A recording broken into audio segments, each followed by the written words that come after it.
Rosie Revere, engineer.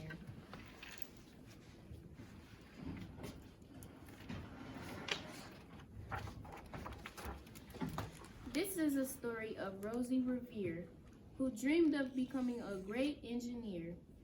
In Leela Greer's classroom at Blue River Creek, young Rosie sat shyly, not daring to speak.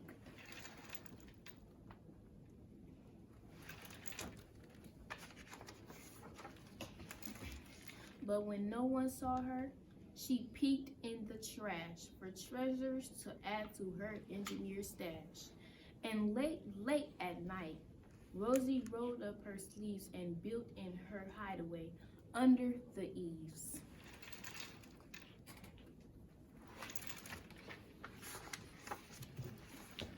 Alone in her attic, the moon high above, dear Rosie made gadgets and gizmos she loved.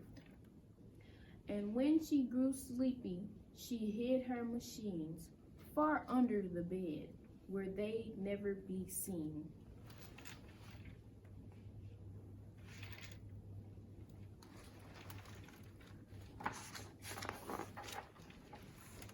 When Rosie was young, she had not been so shy.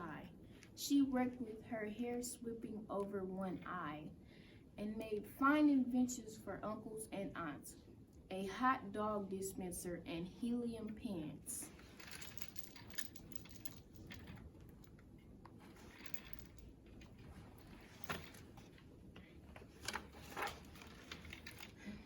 The uncle she loved most was zookeeper Fred.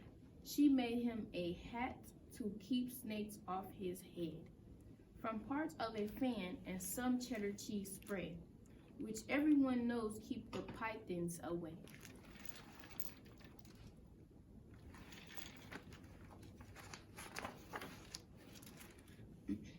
And when it was finished, young Rosie was proud, but Fred slapped his knee and he chuckled out loud.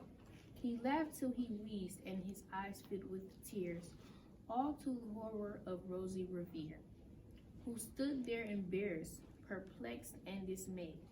She looked at the cheese hat and then looked away. I love it, Fred hooded. Oh, truly I do. But Rosie Revere knew that could not be true. She stuck the cheese hat on the back of her shelf, and after that day kept her dreams to herself.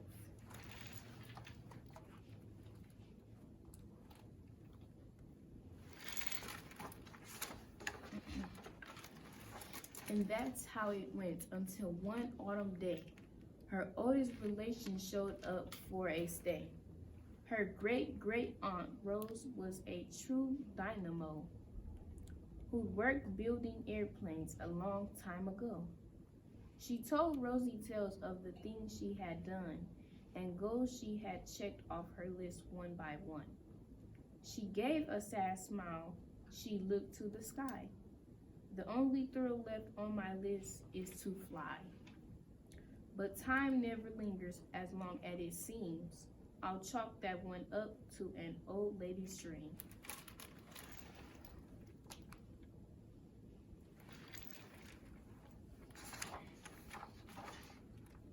That night at Rosie's lay wide-eyed in bed, a daring idea crept into her head. Could she build a gizmo to help her aunts fly? She looked at Cheese Hat and said, no, not I. But questions are tricky, and some hold on tight, and this one kept Rosie awake through the night. So when dawn approached and red streaks lit the sky, young Rosie knew just how to make her aunt fly.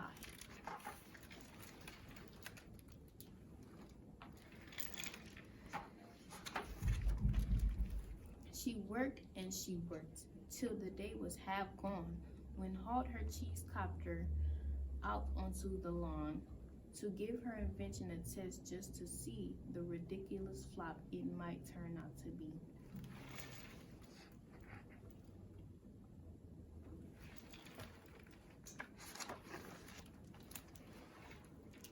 Strapped into the cockpit, she flipped on the switch.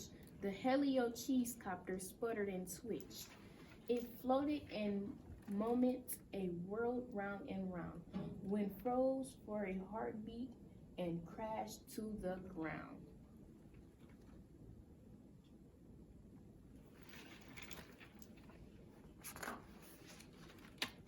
Then Rosie heard laughter and turned round to see the old woman slapping and laughing at her knee. She laughed till she wheezed and her eyes filled with tears, all to horror of Rosie Revere, who thought, "Oh no, never, not ever again will I try to build something to sputter or spin, or build with a lever, a switch, or a gear, and never will I be a great engineer."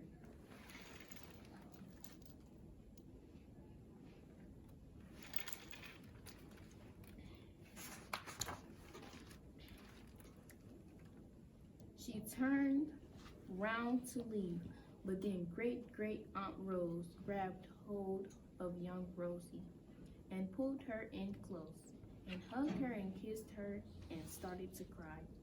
"You did it! Hooray! It's the perfect first try. This great flop is over.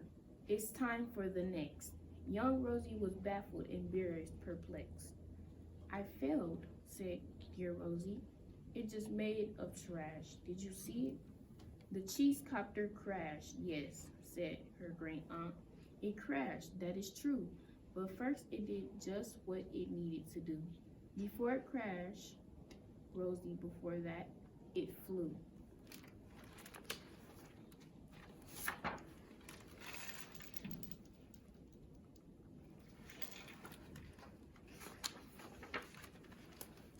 "You're brilliant. First flop was a raging success. Come on, let's get busy and on to the next." She handed a notebook to Rosie Revere, who smiled at her aunt as it all became clear. Life might have its failures, but this was not it. The only true failure can come if you quit.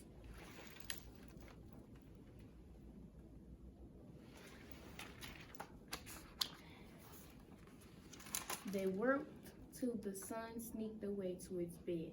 Aunt Rose tied her headscarf around Rosie's head and sent her to sleep with a smile ear to ear, to dream the bold dreams of a great engineer.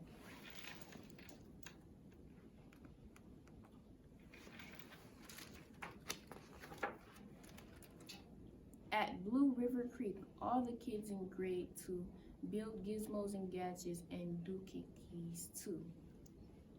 Which each perfect failure, they all stand and cheer, but none quite as proudly as Rosie Revere.